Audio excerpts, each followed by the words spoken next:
Excellences, chers amis, comme beaucoup d'entre vous le savent sans doute, l'Institut Jean-Marie Lustiger a pour mission de constituer et d'entretenir un fonds d'archives et de l'exploiter dans des interventions épisodiques pour éclairer, en s'aidant de la pensée du cardinal Lustiger, la situation et l'avenir de notre expérience contemporaine. Ces travaux débouchent épisodiquement sur des colloques, dont l'un a été Jean-Marie Lustiger, cardinal républicain, un autre, le cardinal Lustiger et l'Europe. Et ce colloque que nous ouvrons aujourd'hui porte sur le sacerdoce. Évidemment, ce colloque sur le sacerdoce touche un des éléments principaux de la vie et du ministère de Jean-Marie Lustiger. La description des influences intellectuelles et spirituelles qui marquèrent l'itinéraire d'un homme est toujours un art subtil et parfois difficile, qui plus est lorsqu'il s'agit d'une personnalité de la richesse et de l'envergure du cardinal Lustiger, et qu'il s'agit de déterminer quels prêtres jouèrent un rôle plus essentiel dans sa vie.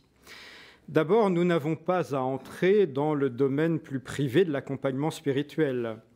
Ensuite, nous devinons dans ce cas précis une jeunesse porteuse de bien des douleurs au détour de la guerre, creuset d'une démarche de foi, d'une force particulière.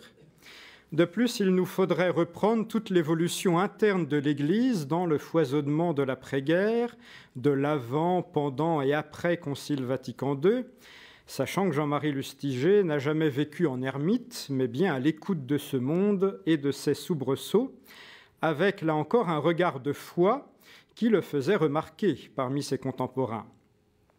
Enfin, dans ce registre des difficultés, il nous a laissé une œuvre qui est essentiellement celle d'un prédicateur, avec un livre d'entretien, Le choix de Dieu, reprenant le parcours de sa vie. La hauteur de son point de vue et une part de pudeur personnelle font qu'il nous livre des clés sur sa vie, mais sans avouer tout ce que nous aimerions mieux connaître de son itinéraire. Lui ayant demandé un jour, à la fin de son épiscopat parisien, s'il écrirait ses mémoires, il m'avait répondu avec le sourire qu'il en serait incapable, faute d'une mémoire suffisante des faits, et que surtout, il estimait, comme monseigneur Daniel Pézeril, qu'il fallait par principe dans sa vie détruire la moitié de ses archives pour obliger plus tard les historiens à faire leur travail. Dans ce colloque, centré donc sur le sacerdoce, il me revient de porter ce regard plus historique, bien conscient que de plus nous sommes dans le temps de la mémoire encore directe et que chacun peut rapporter, raconter des choses. Un regard donc sur un parcours de baptisé puis de ministre ordonné de l'Église. Nous pouvons établir des liens logiques entre des éléments de sa vie, les prêtres et évêques rencontrés, des courants de pensée, des écoles spirituelles, le tout pour aboutir à un homme à la fois de grande spiritualité et très actif, un homme qui était, entre guillemets, de caractère, selon le sens très riche de ce terme dans notre langue. Nous avons retenu plus particulièrement 4 figures, Jules-Marie Courcou, Maxime Charles, Pierre Veuillot et Albert Chapelle, non point pour en exclure d'autres, comme Jean Danielou, qui fut aussi son père spirituel à un moment, ou Louis Bouillet, dont il suivit les cours, ou bien ses formateurs sulpiciens et bien d'autres prêtres. Mais ces 4 hommes jouèrent un rôle premier à des moments clés de son itinéraire et forgèrent quelque chose de ce que fut l'évêque Jean-Marie Lustiger. Au centre de cette vie, il y a d'abord le mystère du Christ, grand prêtre, révélateur de l'amour de Dieu, rédempteur de l'humanité, mystère rencontré, découvert dans la cathédrale d'Orléans, dans le Triduum pascal de 1940. Qui est celui qui a enfanté le jeune Aaron dans la foi chrétienne ? Ce jeune garçon juif né en 1926, qui a lu la Bible vers 1936 et la France juive en cachette de ses parents, qui a séjourné en Allemagne durant les étés 36 et 37, se retrouve donc à Orléans en octobre 1939 pour échapper au risque de la guerre, tandis que la maman reste à Paris et que le père est enrôlé pour la drôle de guerre.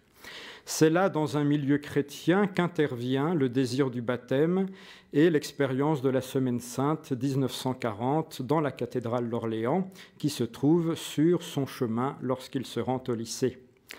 La femme qui l'accueille avec sa sœur le présente à l'évêque, qui, chose pas forcément ordinaire, le garde sous son enseignement direct. Il lui confère le baptême et la première communion le 25 août 1940, le jour de la Saint-Louis, et va le confirmer le 15 septembre 1940, Notre-Dame des Douleurs, dans la chapelle de l'évêché d'Orléans. Jules Courcou est né à Lannion, Bretagne, le 14 juillet 1870. Ça ne s'invente pas comme date de naissance. Il fait des études chez les oratoriens et rejoint le noviciat de cette société de prêtres.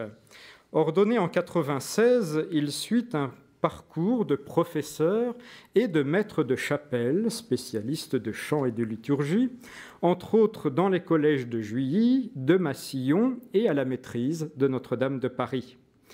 La Société des oratoriens étant chassée de France en 1905, il passe la guerre en Suisse et fonde des sociétés de secours, puis devient en 1919 supérieur de l'oratoire qu'il reconstitue en France.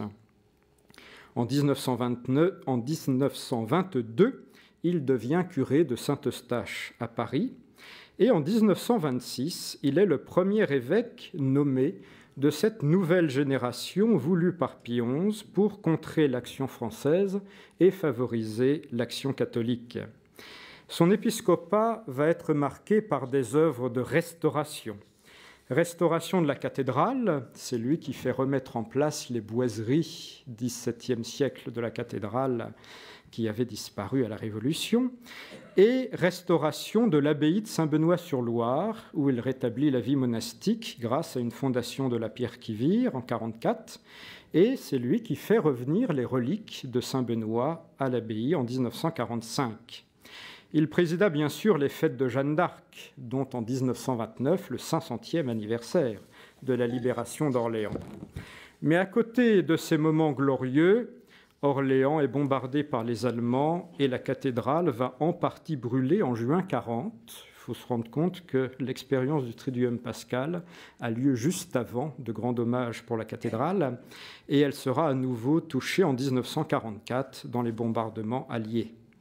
Le diocèse va compter sur son territoire 2 camps de transit pour les Juifs et nous connaissons l'histoire de Max Jacob que Monseigneur Courcou protégeait et qui sera arrêté à Saint-Benoît-sur-Loire. Monseigneur Courcou mourra en charge le 28 mars 1951, c'est-à-dire durant le séminaire de Jean-Marie Lustiger. L'entrée dans la foi chrétienne se fit donc avec un homme de riche culture théologique, ayant un grand sens de la liturgie, ce qu'il faut quand même retenir pour l'avenir. Il est permis d'ajouter un fait important. Devenu évêque d'Orléans, Monseigneur Lustiger découvrira avec une grande émotion, grâce à un historien israélien, que Monseigneur Courcou avait écrit en juin 1941 à Xavier Vallat, commissaire aux affaires juives du régime de Vichy, pour essayer de protéger ses parents. Si la démarche fut hélas sans conséquence, elle permet de ranger l'évêque parmi ces hommes d'église qui ne firent pas rien durant la guerre, ce qui nous éclaire aussi sur le discernement de cet homme qui, comme évêque, garda directement sous son instruction un jeune catéchumène juif, estimant, alors que nous sommes en 1940, ne pas devoir déléguer cette situation pastorale. L'itinéraire du jeune Jean-Marie passe ensuite par l'achèvement de son baccalauréat en étant interne au petit séminaire de Conflans en 1942-43, sachant que même Orléans n'est pas assez sûr pour sa condition. À Conflans, il fait la rencontre de l'abbé Pierre Veuillot, qui est son professeur de philosophie et son père spirituel. Il lui faut encore se cacher pour un temps de travail à Decazeville, près de Toulouse. Il y rencontrera 2 curés qui lui procureront de faux papiers pour lui et son père. Et de retour à Paris fin 1944, il va faire en septembre 1945 une tentative avortée d'entrer au séminaire Saint-Sulpice d'Issy-les-Moulineaux. S'y étant présenté alors qu'il est encore mineur, son père vient le rechercher. À l'époque, la majorité est à 21 ans, pas 18. Pour prendre patience, il s'inscrit en licence de lettres classiques à la Sorbonne, ce qui lui laisse le temps de faire l'expérience de la jeunesse étudiante chrétienne et du centre Richelieu. Selon Robert Serroux, dans sa biographie de cardinal, le père Veuillot redevient à son retour parisien son père spirituel. Mais la figure du père Charles va s'imposer. Me demandant dans quel ordre évoquer les abbés Veuillot et Charles, j'ai finalement opté pour une succession Charles-Veuillot, estimant que pour l'avenir, l'évêque Veuillot fut plus déterminant que le prêtre. C'est un choix. Pour conclure cette première partie de sa vie, nous pouvons reprendre un petit témoignage qu'il fit en octobre 1993 lors d'un congrès de prêtres à Paray-le-Monial. Je cite « En octobre 1946, je me retrouve le premier jour à table, à côté d'un séminariste assez massif, et ce jour-là, on parlait. D'habitude, on ne parlait pas à l'époque au séminaire à table. Il me dit qu'il s'appelle Zbigniew Bernacki. En 3 phrases, il m'explique que c'était un Polonais, bien sûr, qui revenait d'un camp de concentration et qui venait à Paris puisque le hasard de la guerre l'avait fait libérer à Paris pour achever son séminaire. Et au bout de quelques phrases, il me dit « Est-ce que tu sais ce que c'est l'essence d'homme ?» Alors, l'essence d'homme, j'avoue que j'avais une vague idée de définition philosophique, je m'attendais à une discussion de ce genre, et il me dit « L'essence d'homme, c'est quand on a tout enlevé, quand il n'y a plus rien, rien qui fait apparemment l'apparence de l'homme, et c'est ce qui reste une fois que l'on a tout enlevé. » Il faisait évidemment allusion à son expérience concentrationnaire. Seconde grande figure, la personnalité forte, complexe, riche, de caractère, elle aussi, de Maxime Charles. Le père Charles pour les anciens du centre Richelieu, Monseigneur pour les anciens Montmartrois, selon les 2 grandes périodes de son ministère. Né en 1908 dans un Périgord dont il gardera un fond d'accent et de pétulance, il étudie à Conflans, puis à la Sorbonne et à l'Institut catholique, avant d'être ordonné prêtre en 1935. Ils auront donc 19 ans d'écart en ordination, avec un itinéraire de formation au fond assez proche. Vicaire à Malakoff, sous les drapeaux en 1939, prisonnier, évadé, il est aumônier des chantiers de jeunesse jusqu'en 1944, puis nommé par le cardinal Suard, aumônier des étudiants de la faculté des lettres, vicaire à Saint-Étienne-du-Mont. Cumulant au sortir de la guerre les aumôneries étudiantes du quartier latin, il fonde le centre Richelieu, place de la Sorbonne, qu'il va diriger d'une main de maître jusqu'en 1959, date de sa montée au Sacré-Cœur comme recteur. Disons-le franchement, les rapports entre les 2 hommes sont passés par différentes phases. On évoque parfois dans Paris avec humour le complexe d'Édipe, mais contentons-nous pour l'instant de dire que lors des obsèques de Monseigneur Charles en août 1993, le cardinal ouvrit son homélie en déclarant, je cite, « Ces mots de saint Paul, vous n'avez pas plusieurs pères dans le Christ, s'appliquent en vérité et presque sensiblement à notre relation au Père Charles. » En disant « nous », il parle de lui, mais aussi de l'assistance de ses obsèques. Maxime Charles, c'est le prêtre qui patronna, y compris sans doute financièrement, son séminaire. Le prêtre qui l'emmena en Terre Sainte, qui forma son sens de la culture dans le quartier latin, de l'apostolat organisé, le sens des grands rassemblements liturgiques. Pour faire un peu de chronologie, rappelons que Jean-Marie Lustiger est séminariste au séminaire des Carmes d'octobre 46 à juin 1948, qu'il fait ensuite une année de philosophie en Sorbonne pour clore sa licence, puis son service militaire à Berlin, et reprend la théologie au séminaire de 1950 à son ordination à Pâques 1954 par Monseigneur Émile Blanchet, ancien évêque de Saint-Dié durant la guerre, puis recteur de l'Institut catholique durant 20 ans. Il est au Centre Richelieu avec Monseigneur Charles de 54 à 59, puis son successeur de 1959 à 1969. Le Centre Richelieu, c'est d'abord ce fameux trépied de la prière, de la théologie, de l'apostolat, qui n'est pas si éloigné des convictions de l'Action catholique des années 30, qui avait elle aussi inventé les grands rassemblements, mais mis en œuvre avec toute l'exigence qui convient à l'âge étudiant, d'où des offices, des messes, des pèlerinages, des cours, des soirées débats, des conférences, des carrefours, dans un quadrillage méthodique des amphis que l'organisation universitaire de l'époque permettait facilement. Le jeune étudiant Lustiger profita donc, puis fut acteur de cette organisation avant et après son séminaire. Les pèlerinages en Terre Sainte et les Semaines Saintes en Espagne ou en Italie en alternance étaient pour le centre un superbe montage permettant d'utiliser la Bible, la liturgie et en particulier l'histoire de l'art pour toucher toute l'humanité de chaque étudiant et étudiante, corps, cœur, âme, esprit, mettant bien le mystère pascal du Christ au centre de tout. Entré dans Jérusalem en aube, palme à la main, après avoir marché depuis le mont Nebo, ne s'oublie pas dans un itinéraire spirituel. À chercher les influences, chacun pourra reconnaître par exemple combien la structure des JMJ de 97 à Paris est clairement une réinterprétation de ces pèlerinages éveillés de Terre Sainte ou de Semaine Sainte ou de pèlerinage de Chartres. Longchamp fut la version décuplée pour 1 million de personnes des veillées baptismales lors du pèlerinage de Chartres à Oisem ou ailleurs. Dans le goût des grands rassemblements, des actions missionnaires ponctuelles et particulières, il y a encore un héritage de Monseigneur Charles, une volonté que la mystique ait sa politique, pour reprendre le titre d'un ouvrage d'hommage offert à Monseigneur Charles pour ses 75 ans.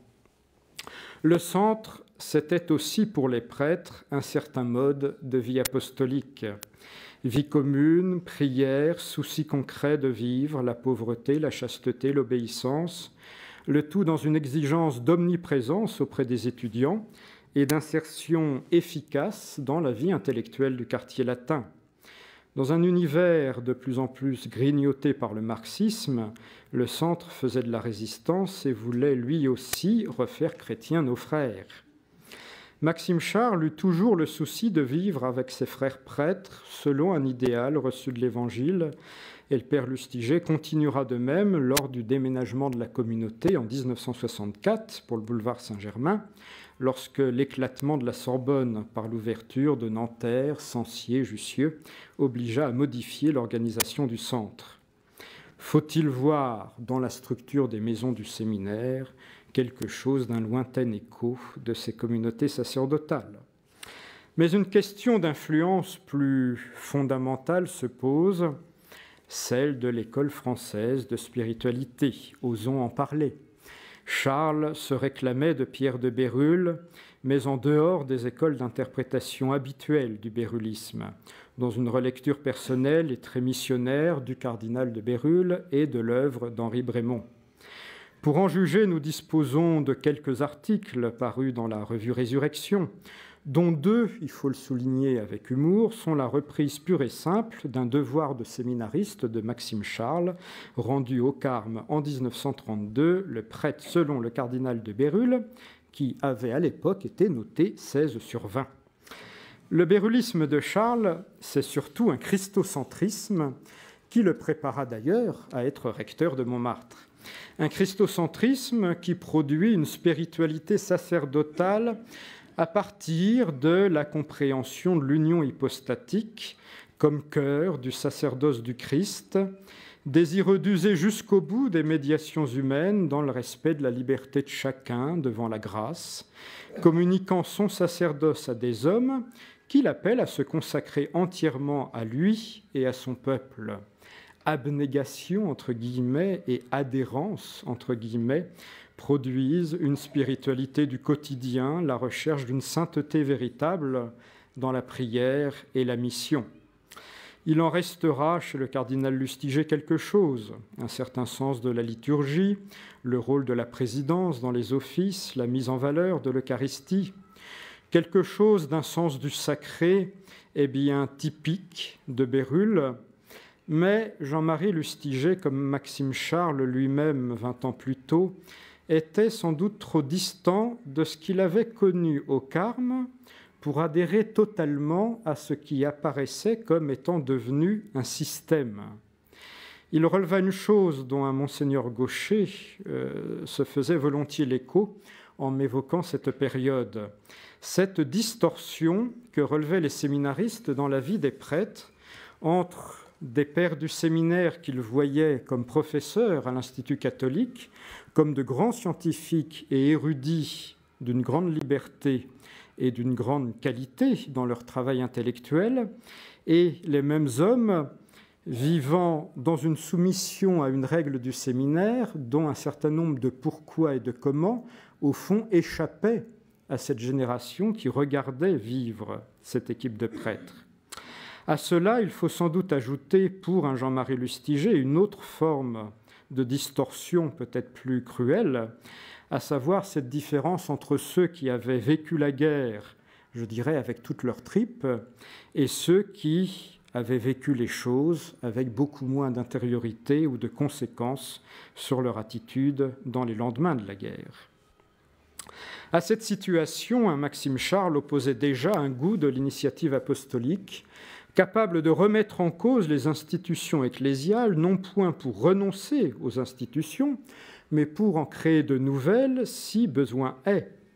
Il est frappant que la lecture d'un article écrit par monseigneur Michel Colony sur le Père Charles, intitulé « Institutions et charisme », peut se lire aujourd'hui avec recul en l'appliquant parfaitement au cardinal Lustiger. Charles avait pratiqué dans les années 30 avec d'autres séminaristes cette fameuse abbaye voyagère, ce petit groupe de séminaristes qui travaillaient telle ou telle école spirituelle et partaient faire de l'apostolat.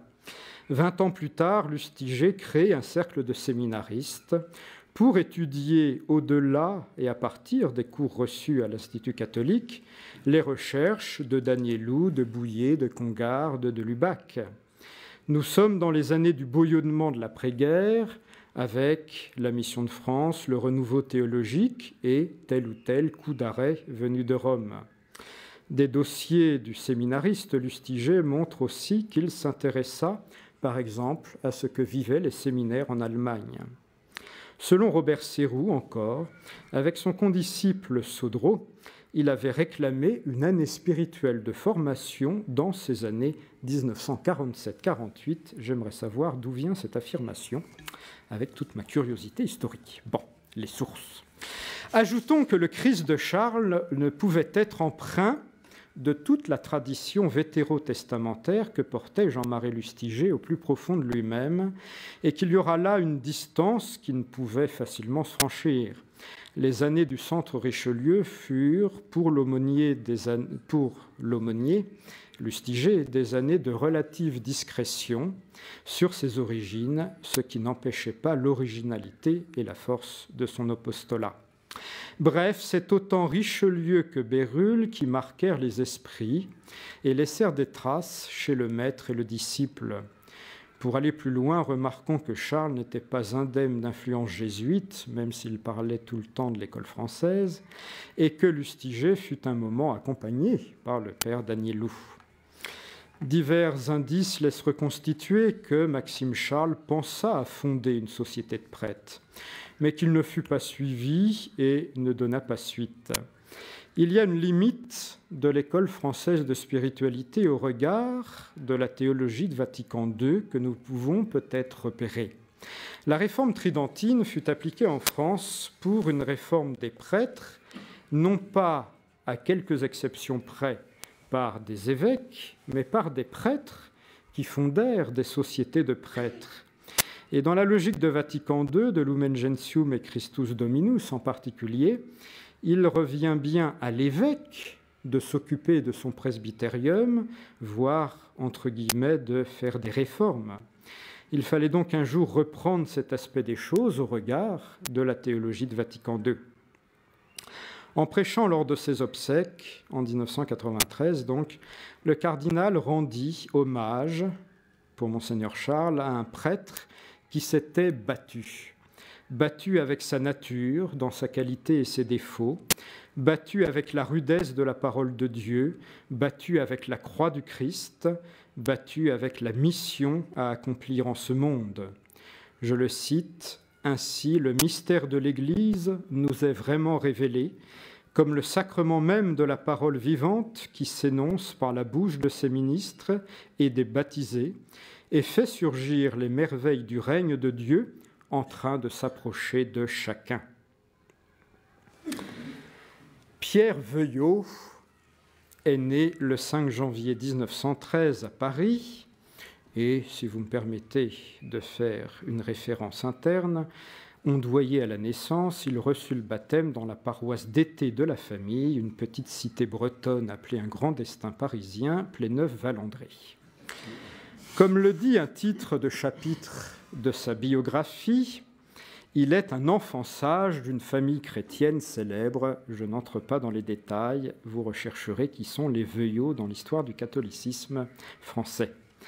Un enfant qui souffre déjà d'une santé fragile, qui est ordonné prêtre en 1939, après des études au Carme, mais comme externe, en faisant en parallèle une licence de philosophie et une licence ès-lettres de la Sorbonne.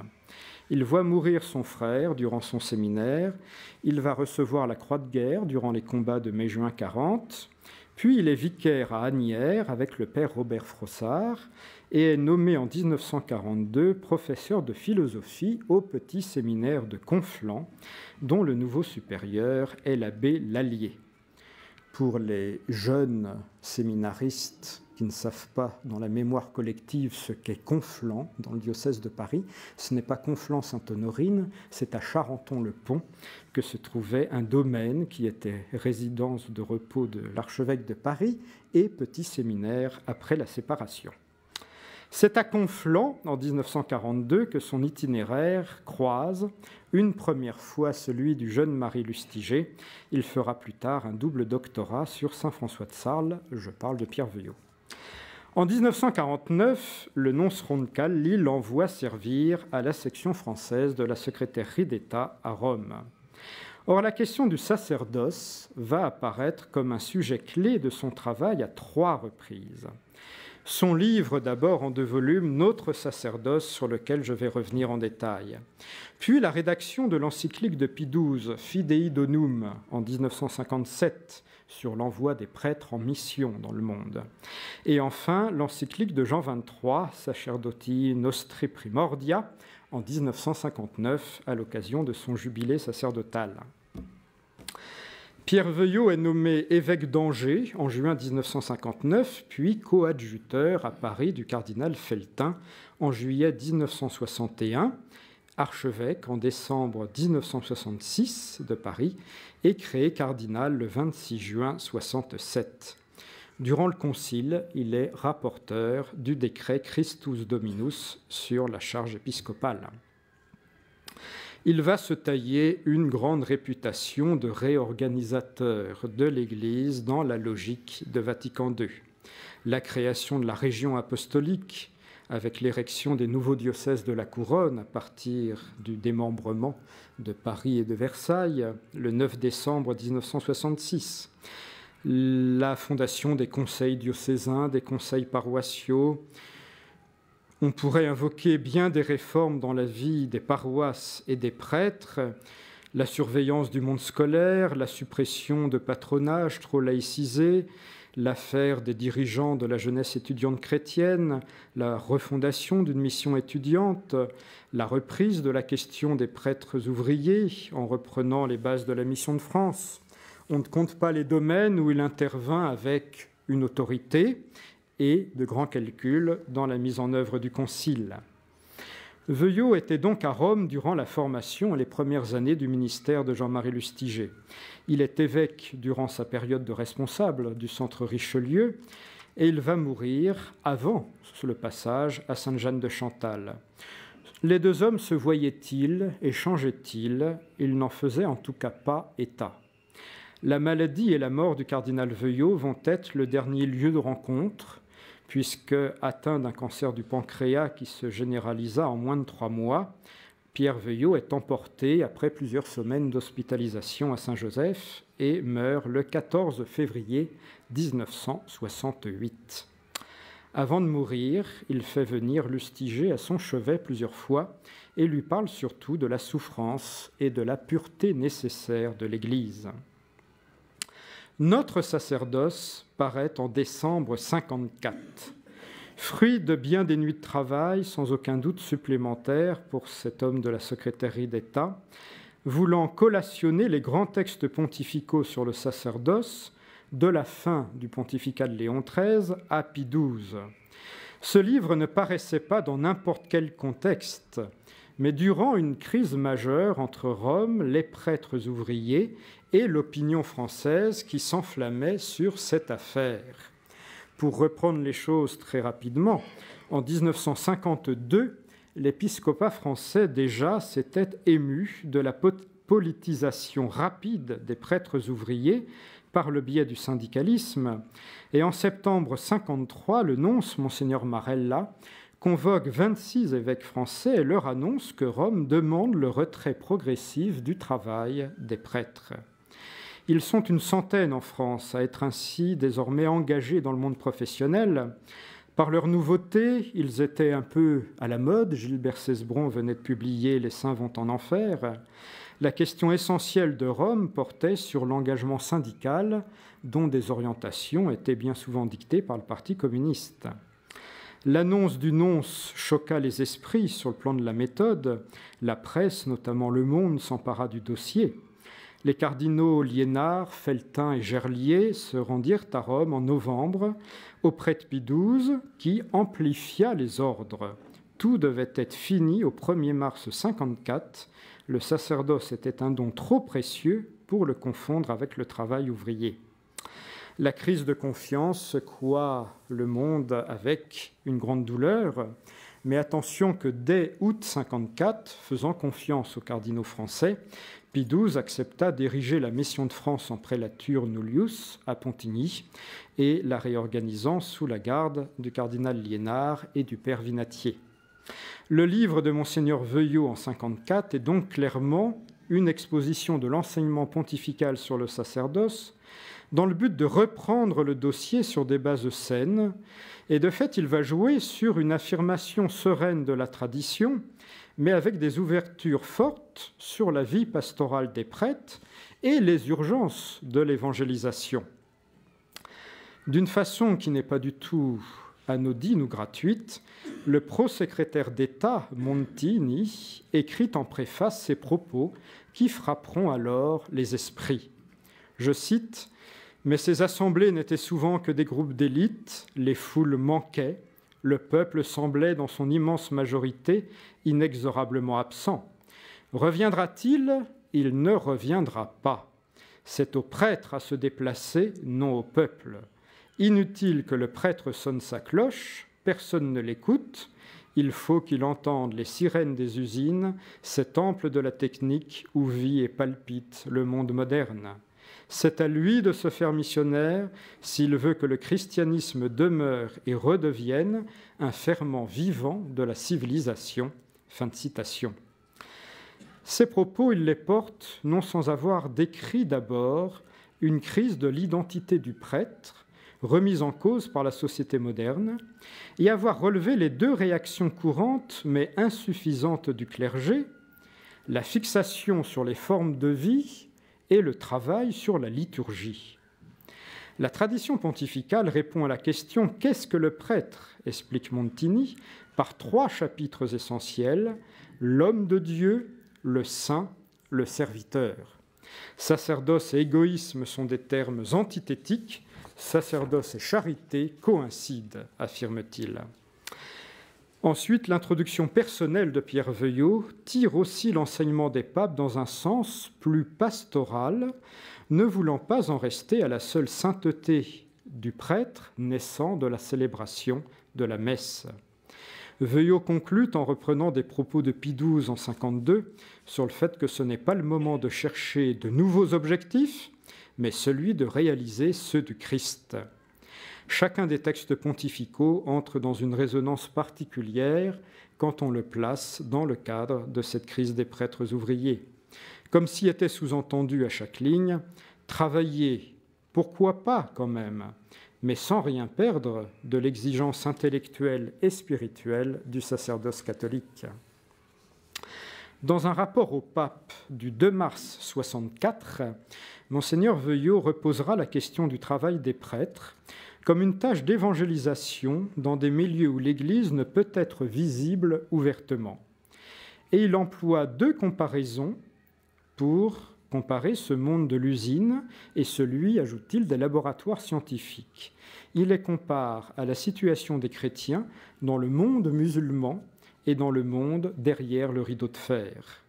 Et à son sens, ce qui fonde et fait tenir une telle mission très particulière et qui ne peut être générale, c'est le lien du prêtre à son évêque, le fait qu'il exerce là une mission reçue et qu'il la remplit dans l'obéissance.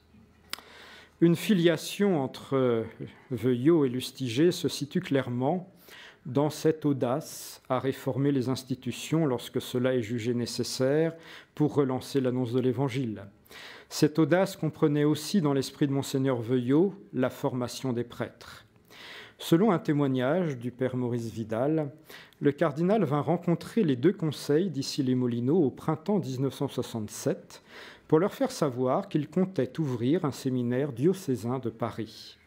Cela parce que, disait-il, plusieurs archevêques de Paris y avaient pensé, parce que le diocèse en avait les moyens en hommes, et parce que c'était la mise en œuvre de l'ecclésiologie de Vatican II. Cela, ajouta-t-il, ne signifiait pas que les sulpiciens seraient écartés de la formation, de même que des prêtres diocésains de Paris faisaient régulièrement partie du conseil d'Issy-les-Moulineaux. La Providence en décida pour le moment autrement, et un mois de mai survint dans l'histoire.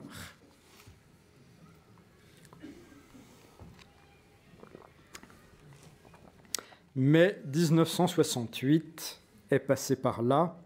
Le centre Richelieu était devenu le CEP en 1967. Le père Jacques Perrier succède à Lustiger dans le quartier latin. Et celui-ci devient curé de Sainte-Jeanne de Chantal à la rentrée 69, selon une idée du vicaire général Daniel Pézeril. Autre figure sacerdotale liée au quartier latin, au peuple juif, à la vie de Jean-Marie Lustiger, Daniel Pézeril. J'aurais peut-être pu faire un 5e chapitre, mais le temps passe. Entre-temps, il y a eu ce temps sabbatique aux États-Unis où Jean-Marie Lustiger découvre pour l'Église un autre mode d'être et de positionnement dans la société. Sainte-Jeanne de Chantal, il faudrait évoquer la réforme du presbytère, de l'Église, de la liturgie dans cette paroisse de l'ouest du diocèse. Surtout, je pense, il ne faut pas oublier, lorsque nous en parlons, que Jean-Marie Lustiger arriva juste au moment où il fallait mettre en œuvre la réforme liturgique du Concile, succédant à un curé, paraît-il, qui n'avait pas encore changé grand-chose. Autre point à mettre en perspective, le monde de la paroisse était pour Jean-Marie Lustiger assez nouveau. Il n'avait jamais été auparavant vicaire d'une paroisse. Alors, les jésuites, parlons-en. Jean-Marie Lustiger en connaissait déjà un certain nombre par l'Institut catholique et le Centre Richelieu, principalement le père Danielou. Mais c'est durant cette période paroissiale qu'entre en scène le père Albert Chapelle, qui va l'accompagner jusqu'à sa propre mort en 2003. Il s'opéra alors, sans doute, une forme de précipitation au sens chimique du mot.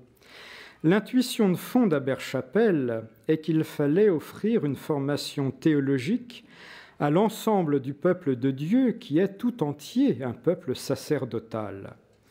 Or cela, Jean-Marie Lustiger, avant même de le rencontrer, l'avait vécu, mis en œuvre au Centre Richelieu, et il va continuer en le transposant sur une paroisse. Un aspect fort de sa conscience sacerdotale va se former par cette pratique, avec de surcroît la reprise de son héritage juif et de la figure du prophète. Le prêtre doit apprendre à parler à la première personne, tellement il est avec le Christ. Et pour cela, la seule voie est celle de l'Écriture sainte, d'où l'importance capitale de la synthèse qu'offrent les exercices d'Ignace de Loyola, qui parvint, autant que nous pouvons le deviner, à mettre un peu d'ordre dans le bouillonnement intérieur du personnage. Le défi pour le prêtre étant de dire « je », sans doute que... le défi pour le prêtre étant de dire « je » sans que ce soit une question de pouvoir dans l'Église et donc sans cléricalisme. Jean-Marie Lustiger a voulu faire 3 fois les grands exercices, autant que nous pouvons le savoir, dans sa vie. Les 30 jours de saint Ignace de Loyola. Une première fois envoyée par Jean d'Agnelou en décembre 52 à Arlon, sans qu'il les finisse apparemment vraiment. Il s'agissait des exercices donnés aux novices de la Compagnie de Jésus. Le prédicateur lisait un texte d'une demi-heure 5 fois par jour.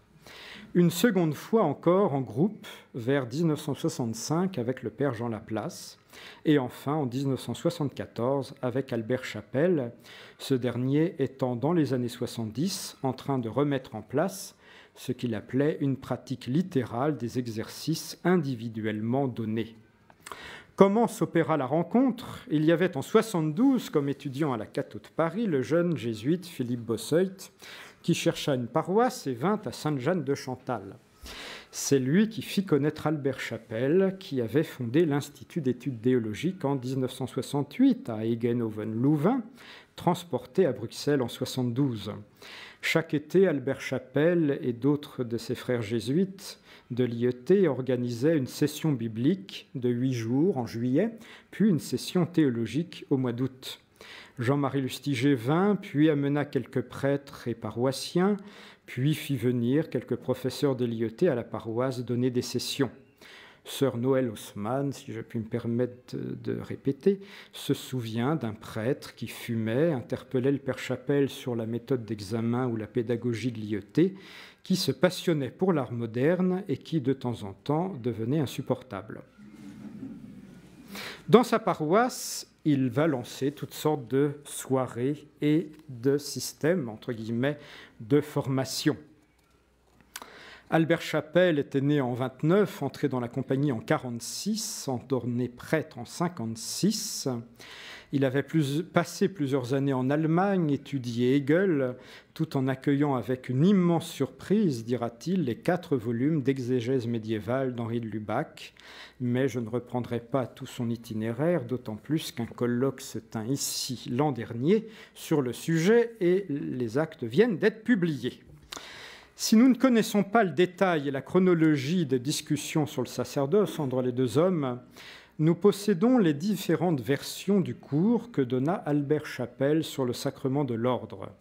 En 69-70, d'abord avec les pères Lebeau et Chantraine, puis en 1974 et en 1978, sachant qu'entre-temps, ce cours avait abouti à un livre véritable pour la vie du monde, le sacrement de l'ordre. Le polycopié du cours de 74, souligné et travaillé, figure dans les cartons du cardinal Lustiger. Nous étions alors dans les 10 années après le Concile, dans une effervescence qui pointe à travers les études du contexte, en particulier dans 2 analyses de Georges Chantraine qui prend manifestement position face à un livre du père Xavier de Chalandard.